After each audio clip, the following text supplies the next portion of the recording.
आप सबों को यीशु सहाय।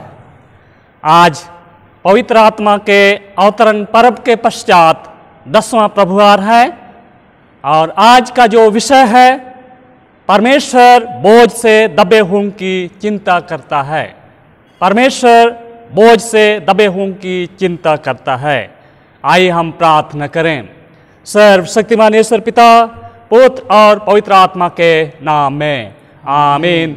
हे सर्वशक्तिमान महान जीवित अनुग्रहकारी पिता परमेश्वर, आज फिर से हम सभी तेरे दास दासी तेरे पवित्र चरणों में उपस्थित होकर के अपने सिरों को झुकाते हुए तेरी आराधना, स्तुति, महिमा के गीतों को गाना चाहते हैं।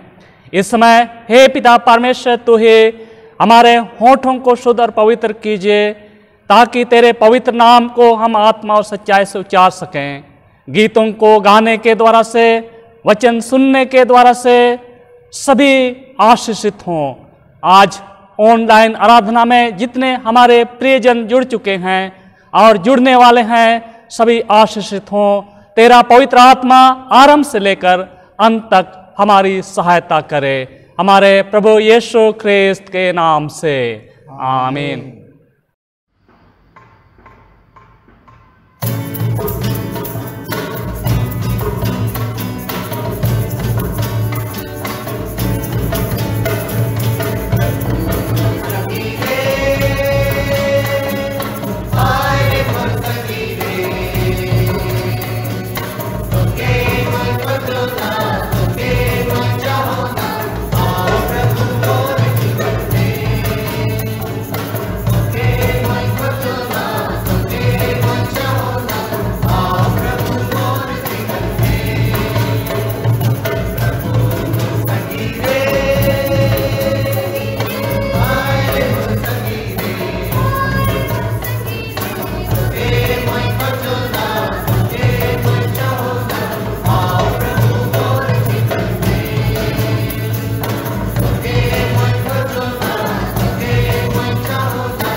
पाप अंगीकार। परमेश्वर ने संसार से ऐसा प्रेम रखा कि उसने अपना इकलौता पुत्र यीशु ख्रिस्त दे दिया कि वह हमें पापों से बचाए, स्वर्ग में हमारे लिए निवेदन करता हो और हमें शाश्वत जीवन में पहुंचाए। इसलिए हम पश्चाताप और विश्वास के साथ अपने पापों का अंगीकार करें। हम परमेश्वर की कृपा से उसकी आज्ञाओं का पालन करने का और सब लोगों के साथ मेल मिलाप और प्रेम से रहने का दृढ़ संकल्प करें। एक साथ, हे सर्वशक्तिमान परमेश्वर, हमारे स्वर्गीय पिता, हमने मन, वचन और कर्म से तेरे विरुद्ध और अपने साथियों के विरुद्ध पाप किया है। हमने अपनी अज्ञानता और दुर्बलता के कारण और जानबूझकर भी बुराई की है और भलाई करने में असफल रहे हैं। इन सब पापों के लिए हम सचमुच खेदित हैं और अंतःकरण से पश्चाताप करते हैं। तेरे पुत्र यीशु ख्रिस्त ने हमारे लिए अपने प्राण दिए, उसी के कारण हमने जो पाप किए उनको क्षमा कर और यह वर दे कि भविष्य में हम नया जीवन पाकर सदा तेरी सेवा करें, ताकि तेरे पवित्र नाम की महिमा होवे। आमीन। सर्वशक्तिमान परमेश्वर उन सब को क्षमा करता है जो अपने साथियों को क्षमा करते और सच्चा पश्चाताप करते हैं। वही आप सब पर दया करे, आपके सब पापों को क्षमा करे और उनसे आपको छुटकारा दे, सब भले कामों में आपको स्थिर और सबल करे और शाश्वत जीवन में बनाए रखे। आमीन। परमेश्वर का धन्यवाद हो। आइए हम कलेक्ट की प्रार्थना अर्पण करें। आज पवित्र आत्मा के अवतरण पर्व के पश्चात 10वां प्रभुवार है। हे सर्वशक्तिमान पिता, तेरा धन्य पुत्र प्रभु यीशु इसलिए मरा कि हम जीवित रहें, और उसने हमें सिखाया कि हम दुख को हर्ष में बदल डालें। हमारी सहायता कर कि हम एक दूसरे का भार आनंद से उठाएं और अपने उद्धारकर्ता का अनुसरण करते हुए अपनी आत्मा के लिए विश्राम पाएं। उसी के द्वारा जो तेरे और पवित्र आत्मा के साथ एक परमेश्वर अब और सदा जीता और राज्य करता है। आमीन। हम प्रार्थना करें, विशेष करके हम अपने छोटा नागपुर डायसिस के लिए प्रार्थना करें। हे सर्वशक्तिमान और सनातन परमेश्वर, तू स्वर्ग और पृथ्वी की सब वस्तुओं का शासन करता है। दया कर हम तेरे दास दासियों की प्रार्थनाएं सुन और हमारे छोटा नागपुर डायसिस को जो कुछ उसकी आत्मिक भलाई के लिए अवश्य है सो दे।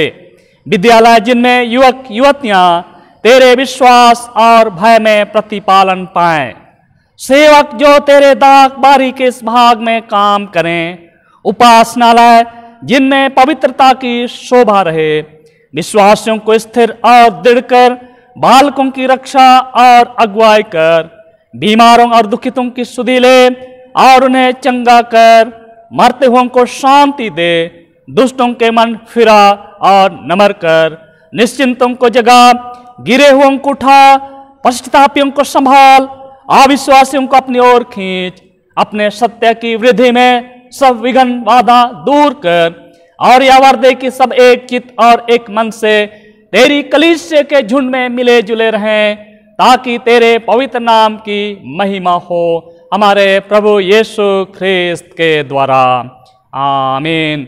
हम सुसमाचार प्रचार के लिए प्रार्थना करें। हे प्रभु, तूने हमें चिताया है कि जिससे बहुत दिया गया है उससे बहुत मांगा जाएगा। यह वर दे कि जो उपकार हमने बहुतायत से प्राप्त किया है उससे हम जिनका हिस्सा ऐसे उत्तम भाग में पड़ा है, एक साथ विनती, दान, उपवास और अन्य सब यथार्थ उपायों के द्वारा दूसरों को जो तुझसे अज्ञान है पहुंचाने का यत्न करें। और जैसे हम दूसरों की मेहनत के फल के भागी हुए हैं, वैसे हम इस प्रकार मेहनत करें कि और लोग उसके फल में भागी हों, ताकि तेरी इच्छा पूरी हो और सारी मनुष्य जाति त्राण पाए, हमारे प्रभु यीशु ख्रिस्त के द्वारा। आमीन। आज का पहला पाठ वचन निर्गमन नामक पुस्तक, उसका 19 अध्याय 1 पद और दूसरा पद का दूसरा खंड से 6 पद तक। निर्गमन नामक पुस्तक 19 अध्याय पहला पद, दूसरा पद का दूसरा खंड से 6 पद तक। इस्राएलियों को मिस्र देश से निकले हुए जिस दिन 3 महीने बीते, उसी दिन वे सिनै के जंगल में आए और वही पर्वत के आगे इस्राएलियों ने छावनी डाली। तब मूसा पर्वत पर परमेश्वर के पास चढ़ गया और यहोवा ने पर्वत पर से उसको पुकार कर कहा, याकूब के घराने से ऐसा कह और इस्राएलियों को मेरा यह वचन सुना। तुमने देखा है कि मैंने मिस्रियों से क्या क्या किया। तुमको मानो उकाब पक्षी के पंखों पर चढ़ाकर अपने पास ले आया हूँ। इसलिए अब यदि तुम निश्चय मेरी मानोगे और मेरी वाचा का पालन करोगे, तो सब लोगों में से तुम ही मेरा निज धन ठहरोगे। समस्त पृथ्वी तो मेरी है और तुम मेरी दृष्टि में याजकों का राज और पवित्र जाति ठहरोगे। जो बातें तुझे इस्राएलियों से कहनी है वे ये ही हैं। यह परमेश्वर का वचन है। परमेश्वर का धन्यवाद हो। दूसरा पाठ वचन इब्रानियों के नाम पत्री उसका 4 अध्याय 14 पद से 5 अध्याय का 5 पद तक। इब्रानियों के नाम पत्री 4 अध्याय 14 पद से 5 अध्याय का 5वां पद तक। इसलिए जब हमारा ऐसा बड़ा महायाजक है जो स्वर्गों से होकर गया है, अर्थात परमेश्वर का पुत्र यीशु, तो आओ हम अपने अंगीकार को दृढ़ता से थामे रहें, क्योंकि हमारा ऐसा महायाजक नहीं जो हमारी निर्बलताओं में हमारे साथ दुखी ना हो सके, वरन वह सब बातों में हमारे समान परखा तो गया, तो भी निष्पाप निकला। इसलिए आओ हम अनुग्रह के सिंहासन के निकट हियाव बांध कर चलें कि हम पर दया हो और वह अनुग्रह पाएं जो आवश्यकता के समय हमारी सहायता करे। क्योंकि हर एक महायाजक मनुष्यों में से लिया जाता है और मनुष्यों ही के लिए उन बातों के विषय में जो परमेश्वर से संबंध रखती है ठहराया जाता है कि भेंट और पाप बलि चढ़ाया करे। वह अज्ञानों और भूले भटकों के साथ नरमी से व्यवहार कर सकता है, इसलिए कि वह आप निर्बलता से घिरा है। इसीलिए उसे चाहिए कि जैसे लोगों के लिए वैसे ही अपने लिए भी पाप बलि चढ़ाया करे। यह आदर का पद कोई अपने आप से नहीं लेता जब तक कि हारून के समान परमेश्वर की ओर से ठहराया न जाए। वैसे ही मसीह ने भी महायाजक बनने की बड़ाई अपने आप से नहीं ली, पर उसको उसी ने दी जिसने उससे कहा था, तू मेरा पुत्र है, आज मैं ही ने तुझे उत्पन्न किया है। यह परमेश्वर का वचन है। परमेश्वर का धन्यवाद हो।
हमारे प्रभु यीशु ख्रिस्त का सुसमाचार पवित्र मत्ती रचित सुसमाचार और उसके 11वें अध्याय और उसके 25वें पद से सुसमाचार आरंभ होता है। हे प्रभु यीशु ख्रिस्त तेरी महिमा होवे। मत्ती 11:25 से आगे। उसी समय यीशु ने कहा, हे पिता, स्वर्ग और पृथ्वी के प्रभु, मैं तेरा धन्यवाद करता हूँ कि तूने इन बातों को ज्ञानियों और समझदारों से छिपा रखा और बालकों पर प्रकट किया है। हाँ हे पिता, क्योंकि तुझे यही अच्छा लगा। मेरे पिता ने मुझे सब कुछ सौंपा है और कोई पुत्र को नहीं जानता केवल पिता, और कोई पिता को नहीं जानता केवल पुत्र, और वह जिस पर पुत्र उसे प्रकट करना चाहे। हे सब परिश्रम करने वालों और बोझ से दबे लोगों, मेरे पास आओ, मैं तुम्हें विश्राम दूंगा। मेरा जुआ अपने ऊपर उठा लो और मुझसे सीखो, क्योंकि मैं नम्र और मन में दीन हूँ, और तुम अपने मन में विश्राम पाओगे, क्योंकि मेरा जुआ सहज और मेरा बोझ हल्का है। यह प्रभु यीशु ख्रिस्त का सुसमाचार है। हे प्रभु यीशु ख्रिस्त तेरी स्तुति होवे। प्रार्थना करें। सर्वसामर्थी अनुग्रहकारी पिता परमेश्वर, हम तेरे प्रेम के लिए तेरा धन्यवाद करते हैं कि तूने आज सचमुच में अपने वचन के द्वारा हमें गूढ़ रहस्य की बातों को बताना चाहता है। हम तो इससे विनती करते हैं कि तू अपना पवित्र आत्मा हम हरेक को दे, ताकि तेरा पवित्र आत्मा हमें सीखने और सिखाने में मार्गदर्शन और अगुवाई करे। हमारे प्रभु यीशु ख्रिस्त के नाम से आमीन। फिर से मैं आप सबों को आज के ऑनलाइन आराधना में हार्दिक स्वागत करता हूं। ईश्वर पिता का धन्यवाद हो कि उसने हम सबों को फिर से आज यह अवसर दिया है कि हम सभी मिलकर के उसकी आराधना कर पाते हैं। आइए आज के विषय पर हम मनन चिंतन करें। हमारे जो मनन चिंतन का विषय है वह है परमेश्वर बोझ से दबे हुओं की चिंता करता है। परमेश्वर बोझ से दबे हुओं की चिंता करता है। आज के सुसमाचार पाठ वचन मत्ती रचित सुसमाचार 11 अध्याय के 28वें पद में हमने सुना, यीशु ख्रिस्त का आह्वान है, हे सब परिश्रम करने वालों और बोझ से दबे हुए लोगों, मेरे पास आओ, मैं तुम्हें विश्राम दूंगा। हे सब परिश्रम करने वालों और बोझ से दबे हुए लोगों, मेरे पास आओ, मैं तुम्हें विश्राम दूंगा। भजन संहिता 68 का 19वां पद, भजन संहिता 68 उसका 19, धन्य है प्रभु जो प्रतिदिन हमारा बोझ उठाता है। धन्य है प्रभु जो प्रतिदिन हमारा बोझ उठाता है।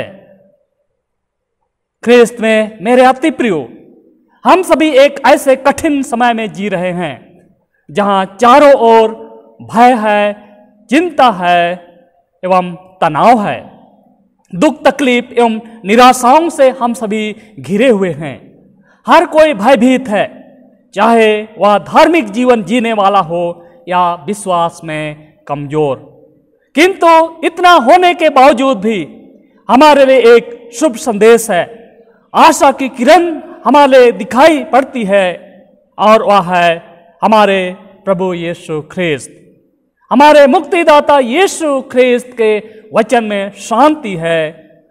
उसी के वचनों में हमें आशा और शांति मिलती है।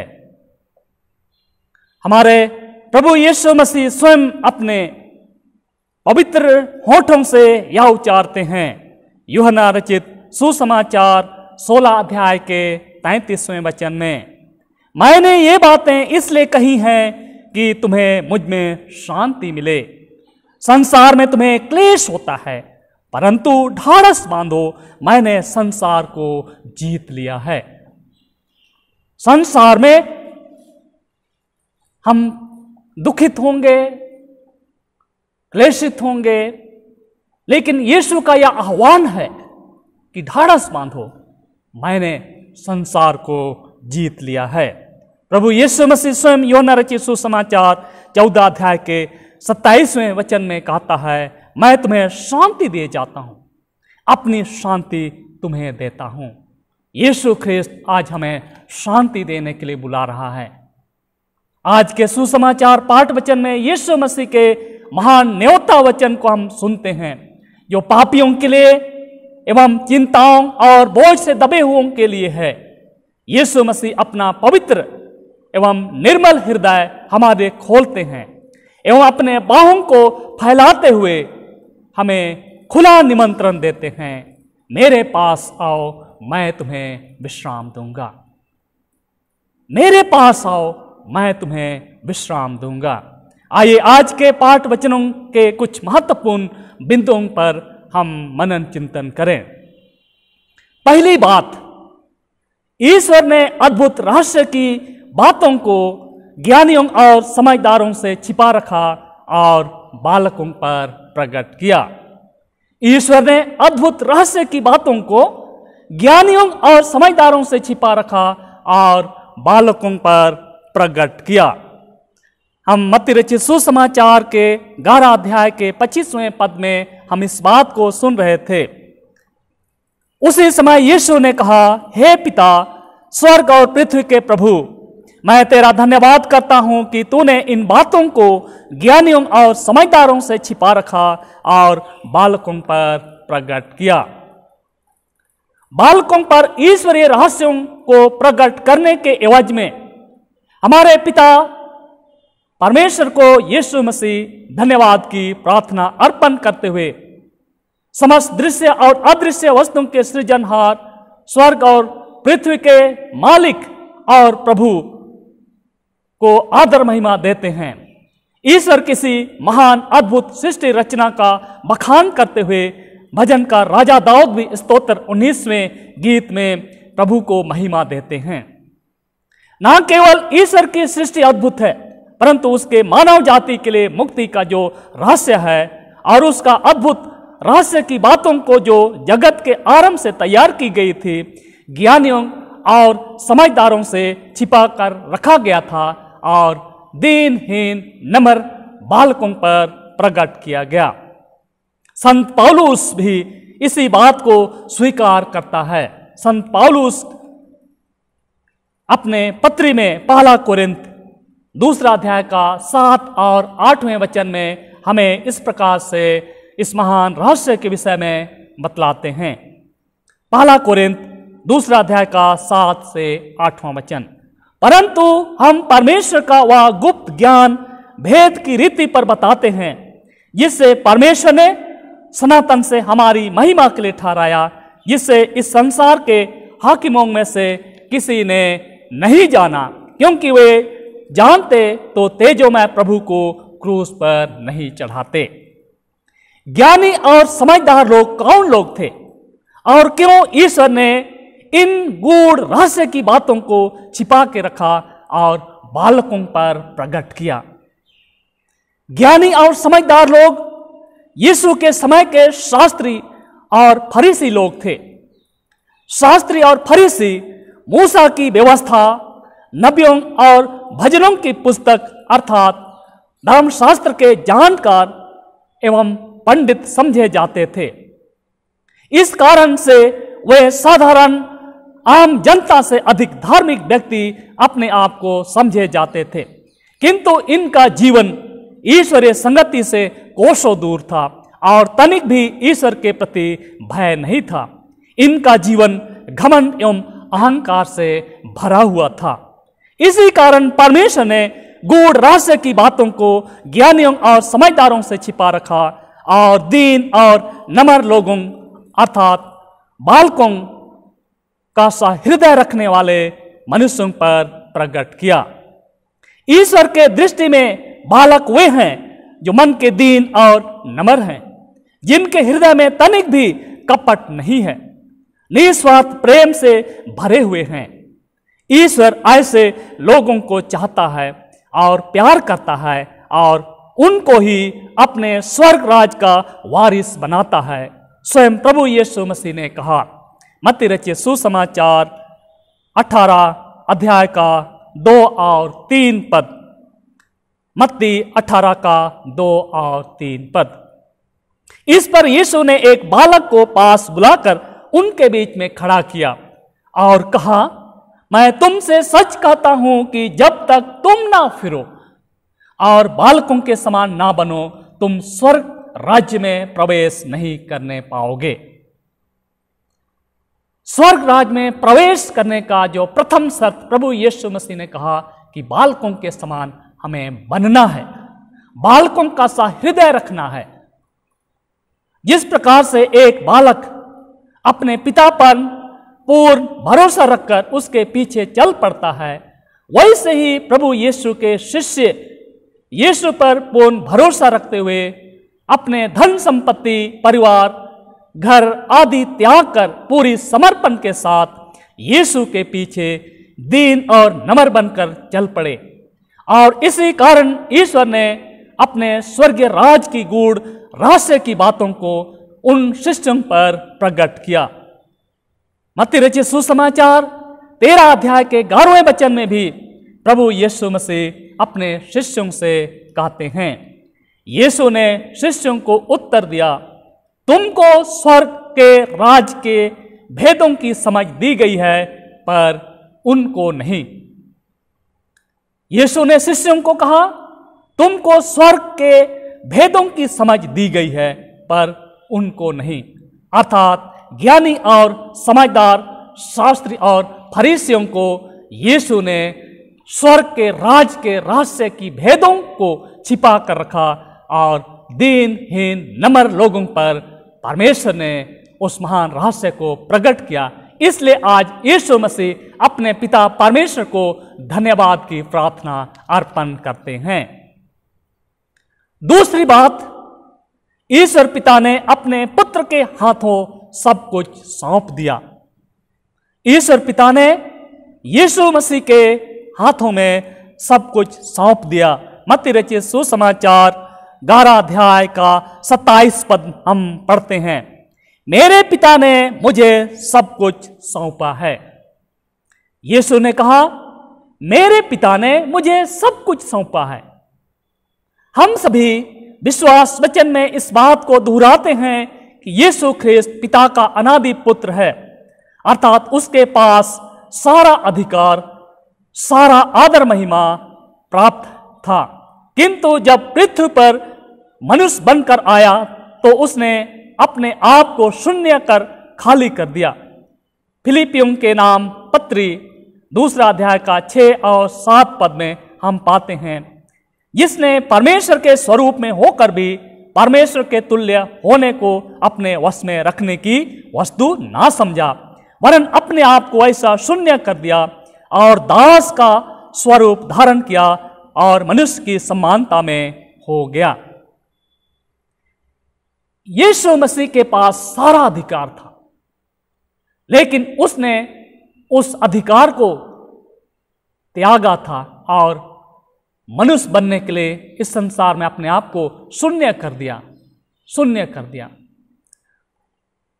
इसलिए पिता परमेश्वर ने अपने पुत्र को पुनः वह अधिकार देता है। यीशु ख्रिस्त की भी यही इच्छा थी कि पिता फिर से उस अधिकार को जो सृष्टि के आरंभ में थी, फिर से वह मुझे सौंपे। यूहन्ना रचित सुसमाचार 17 अध्याय का 5वां पद में हम इस प्रकार पढ़ते हैं, यूहन्ना रचित सुसमाचार 17 अध्याय का 5वां वचन, अब हे पिता, तू अपने साथ मेरी महिमा उस महिमा से कर जो जगत की सृष्टि से पहले मेरी तेरे साथ थी। अब हे पिता, तू अपने साथ मेरी महिमा उस महिमा से कर जो जगत की सृष्टि से पहले मेरी तेरे साथ थी। क्योंकि यीशु ने पिता की आज्ञा का पालन करने के द्वारा और मानव मुक्ति के कार्यों को संपन्न करने के लिए स्वर्गीय महिमा त्याग दिया था, इसलिए ईश्वर पिता ने यीशु मसीह को पुनः वह अधिकार सौंप दिया। यीशु मसीह ने फिर से उस अधिकार को सौंप दिया। स्वर्गारोहित यीशु मत्ती रचित सुसमाचार 28 अध्याय के 18वें वचन में फिर से इस प्रकार कहते हैं, यीशु ने उनके पास आकर कहा, स्वर्ग और पृथ्वी का सारा अधिकार मुझे दिया गया है। स्वर्ग और पृथ्वी का सारा अधिकार मुझे दिया गया है। अर्थात यीशु के पास अधिकार था, उस अधिकार का वह दुरुपयोग कर सकता था, लेकिन उसने उस अधिकार को मानव मुक्ति के लिए, पिता के प्रेम को प्रकट करने के लिए, पिता के क्षमा को प्रकट करने के लिए उस अधिकार का इस्तेमाल किया और इस जगत में शुभ संदेश की उसने घोषणा की। ईश्वर पिता ने अपने पुत्र को इसलिए भेजा ताकि वह पिता के बारे में वह पूरी सृष्टि को बताए कि पिता एक प्रेमी ईश्वर है, वह सबों को प्यार करता है, किसी मनुष्य को वह नहीं चाहता कि वे नष्ट हों।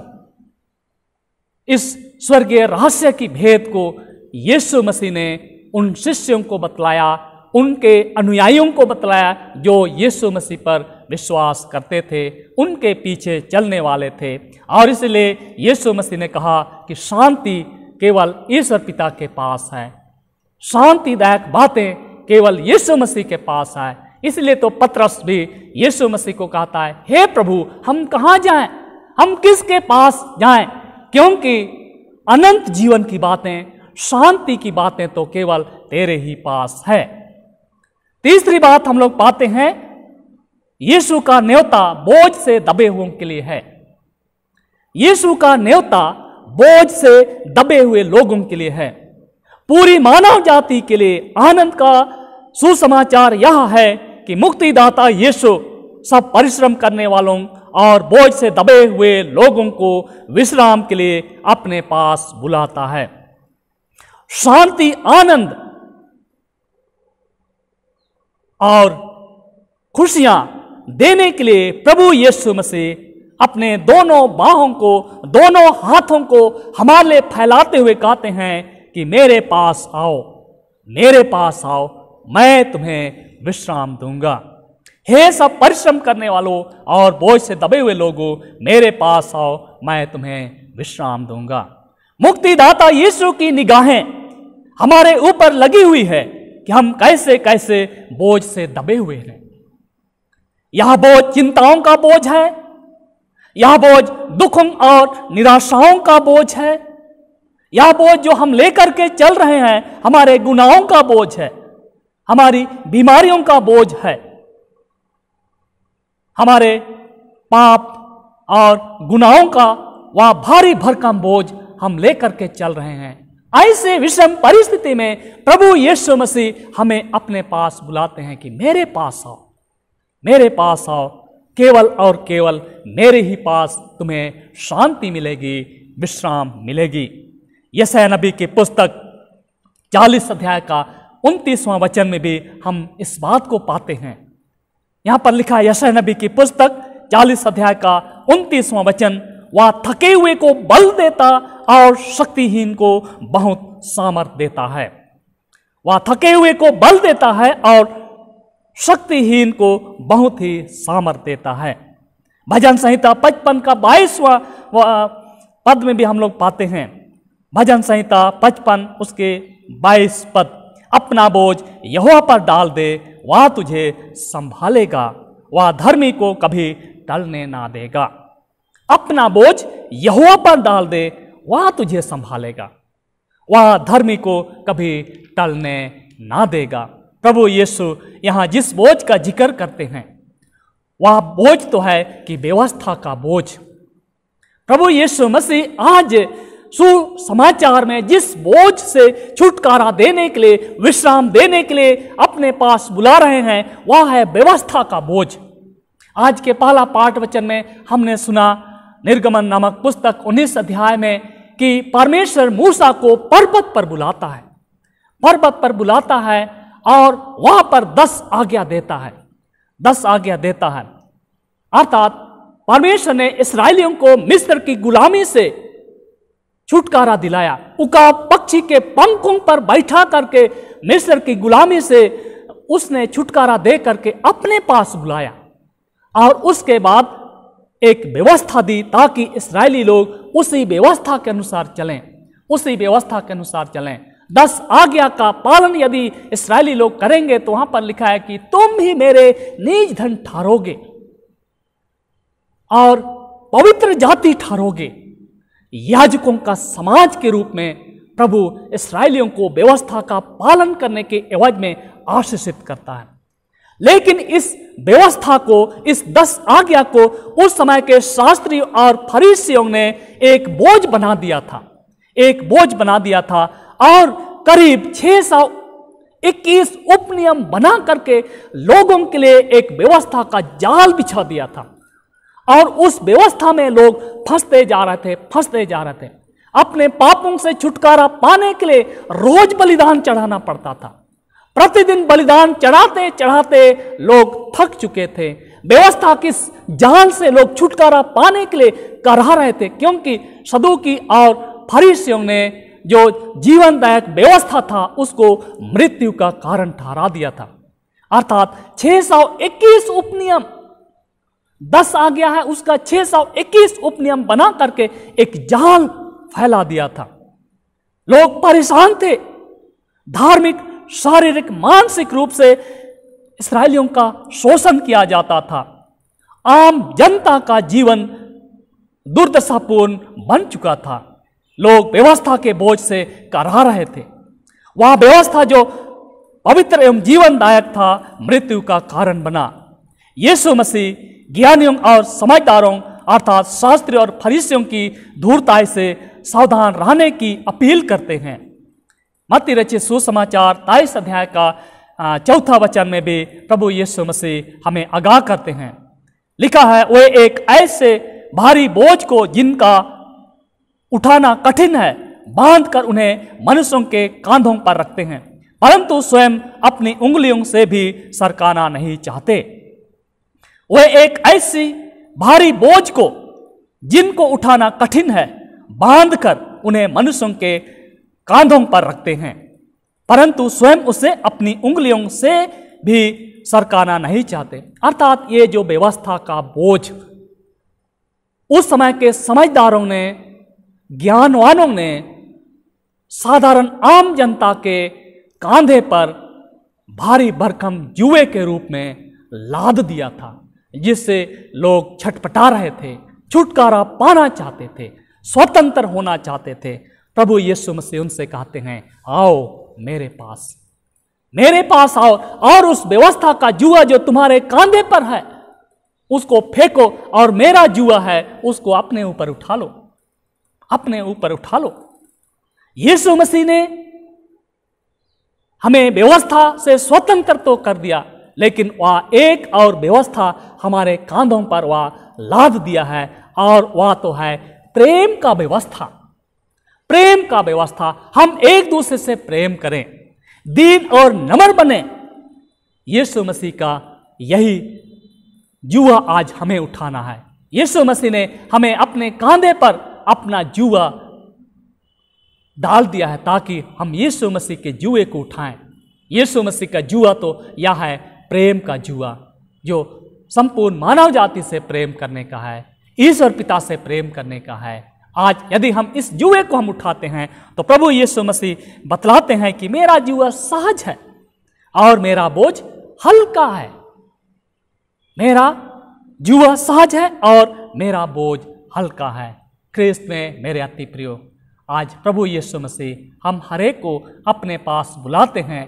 हम जिस किसी भी प्रकार के निराशाओं में फंसे हुए हैं, केवल और केवल यीशु मसीह के पास शांति है, छुटकारा है, स्वतंत्रता है। प्रभु आज हमें अपने पास बुलाते हैं। परमेश्वर इस वचन के द्वारा हम सबों को बहुतायत की आशीष दे। आइए हम प्रार्थना करें। प्रभु जी, हम तेरा धन्यवाद करते हैं। सचमुच में तेरे ही पास शांतिदायक बातें हैं। तो हमारे बोझों को अपने ऊपर उठाना चाहता है और इसलिए तू हमें अपने पास बुलाता है। विनती करते हैं, हम जो दूर भटक चुके हैं, तेरी संगति से हम दूर चले गए हैं, लेकिन हम जब तेरे शरण में आते हैं, तेरे चरणों में आते हैं, तो हमें छुटकारा और चंगाई और शांति प्राप्त होती है। धन्यवाद देते हैं, आज तू हम हरेक को अपने पास अपने वचन के द्वारा बुलाया और हमें तूने विश्राम दिया है। विनती यीशु के नाम से मांगते हैं, सुन और दया से ग्रहण कर। आमीन। आइए हम सब एक साथ प्रेरितों के विश्वास वचन को कहने के द्वारा अपने विश्वास को दृढ़ाएं। एक साथ, मैं सर्वशक्तिमान पिता, स्वर्ग और पृथ्वी के सृष्टिकर्ता परमेश्वर पर विश्वास करता हूँ। मैं उसके इकलौते पुत्र हमारे प्रभु यीशु ख्रिस्त पर विश्वास करता हूँ। वह पवित्र आत्मा के सामर्थ्य से गर्भ में आया और कुंवारी मरियम से जन्मा। उसने पोंतुस पिलातुस के शासन में दुख भोगा। वह क्रूस पर चढ़ाया गया, मरा और गाड़ा गया और मृतकों के लोक में उतरा। तीसरे दिन वह जी उठा। वह स्वर्ग पर चढ़ गया और पिता की दाहिनी ओर विराजमान है। वह जीवों और मृतकों का न्याय करने को फिर आएगा। मैं पवित्र आत्मा पर, पवित्र सार्वलौकिक कलीसिया पर, संतों की संगति, पापों की क्षमा, देह के पुनरुत्थान और अनंत जीवन पर विश्वास करता हूँ। आमीन।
इस दान के लिए प्रार्थना करें जो हम सब अपने मसीही जीवन में जिन शिक्षाओं को हमने प्राप्त किया है कि आराधना के समय हम दानों को अर्पण करते हैं, इस अर्पित किए गए दान पर हम प्रार्थना करें।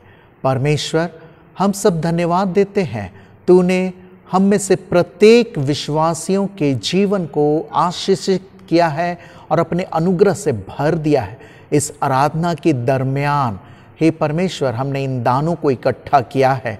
यह दान तेरी कलीसिया की वृद्धि में भरपूरी से उपयोग किया जाए। जितने लोगों ने इस दान को इकट्ठा करने में योगदान दिया है, वे सभी आशीषित बने रहें और यह दान परमेश्वर तेरे स्वर्गीय आशीषों को अनगिनत रूप से प्रत्येक विश्वासियों के जीवन में लाए जाने का माध्यम बने, हमारे प्रभु यीशु ख्रिस्त के द्वारा। आमीन। आइए हम विशेष प्रार्थना करें। विशेष रूप से हमारी प्रार्थना होगी जितने बीमार लोग हैं, जितने बीमारी से छुटकारा और चंगाई प्राप्त कर लिए हैं, हम प्रार्थना करें विशेष रूप से श्री सिम्सन लिंकन एवं परिवार के लिए जो मुसाबानी में हैं, कोरोना बीमारी से छुटकारा और चंगाई प्राप्त कर लिए हैं, और साथ ही साथ सुश्री नीतू कच्छप के लिए प्रार्थना करें कि ईश्वर ने उनको सुरक्षित रखा है। और जो बीमार हैं उनमें से श्री विशाल कुजूर एवं खाखा परिवार के लिए हम प्रार्थना करें। हे सर्वशक्तिमान परमेश्वर, जीवन और आरोग्यता के दाता, हम तेरा धन्यवाद करते हैं। तेरे नाम ही छुटकारा और चंगाई है, तेरे नाम ही शांति है। आज विशेष रूप से जिन प्रियजनों के लिए हमारी प्रार्थना चाही गई है, प्रभु हमारे इन प्रियजनों को तू छुटकारा और चंगाई प्रदान कर। विनती करते हैं, विशेष करके बीमारी से छुटकारा प्राप्त कर लिए हैं, कोरोना महामारी के संक्रमण से ग्रसित थे, लेकिन प्रभु तूने इस विषम परिस्थिति से बचाया है। इसलिए आज पूरी समर्पण के साथ तेरे पवित्र चरणों में अपने आप को उपस्थित होते हैं। उनके धन्यवादी हृदय को तू ग्रहण कर। विनती करते हैं बचे हुए जीवन में प्रभु उनकी रक्षा रखवाली कर, उनके सभी कामों में उन्हें आशीषित करना, और शैतान के हर प्रकार के छल बल से, हर प्रकार के मृत्यु से वे सुरक्षित पाए जाएं। विनती करते हैं पिता परमेश्वर, जो बीमार हैं, दुखित हैं, चाहे जिनकी चिकित्सा अस्पतालों में, घर परिवारों में की जा रही है, प्रभु उन सबों को भी तो छुटकारा और चंगाई प्रदान कर, ताकि वे स्वस्थ और आरोग्यता का जीवन को प्राप्त करें और फिर से तेरा धन्यवाद करें। विनती करते हैं आज विशेष रूप से जितने बुजुर्ग अवस्था में हमारे परिवार के प्रियजन हैं, हमारे जवान युवतियां हैं, बच्चे हैं, सबों के कामों पर तू आशीष और बरकत दे।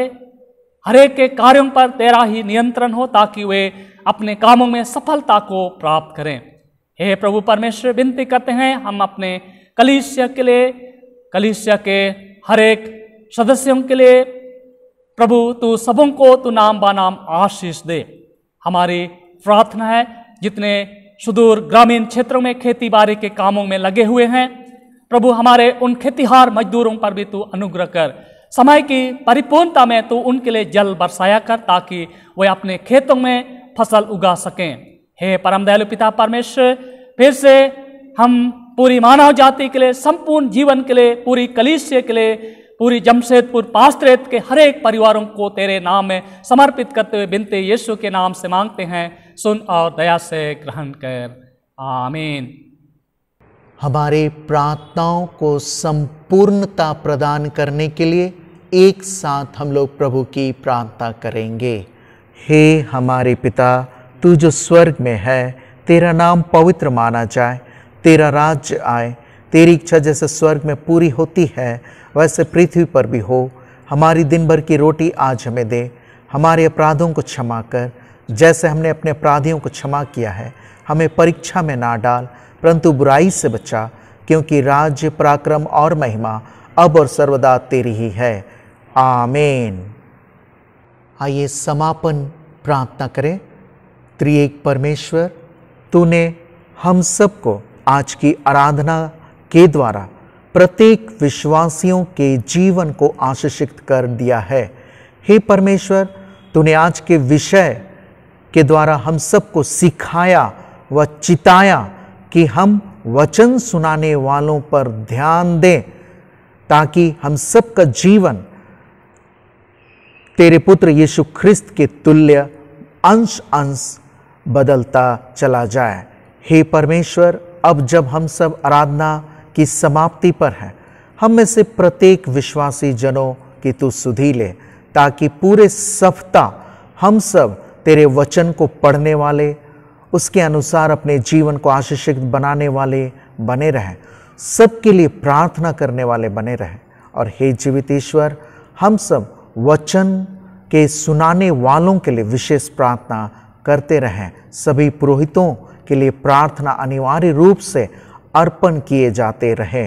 हे जीवित ईश्वर, हम सब जब इस आराधना के पश्चात अपने अपने परिवार, अपने मित्रों और दोस्तों से टेलीफोन या अन्य सोशल मीडिया के द्वारा संपर्क में रहेंगे, तो हम सब की तू अगुवाई कर कि हम सकारात्मक बातों के द्वारा जुड़े रहें और हमारी जीवन में नकारात्मक बातें कभी ना प्रवेश करने पावे।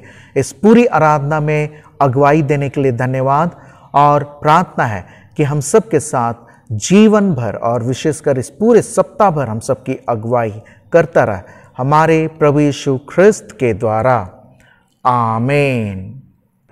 परमेश्वर की शांति जो सारी समझ से परे है, परमेश्वर के और उसके पुत्र हमारे प्रभु यीशु ख्रिस्त के ज्ञान और प्रेम में आप सबके हृदय और विचारों को सुरक्षित रखे और सर्वशक्तिमान परमेश्वर पिता, पुत्र और पवित्र आत्मा की आशीष आप सभी पर हो और आपके साथ सर्वदा रहे।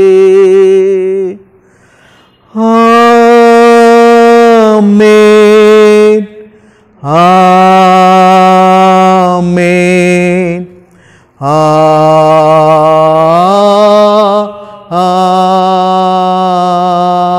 आमीन।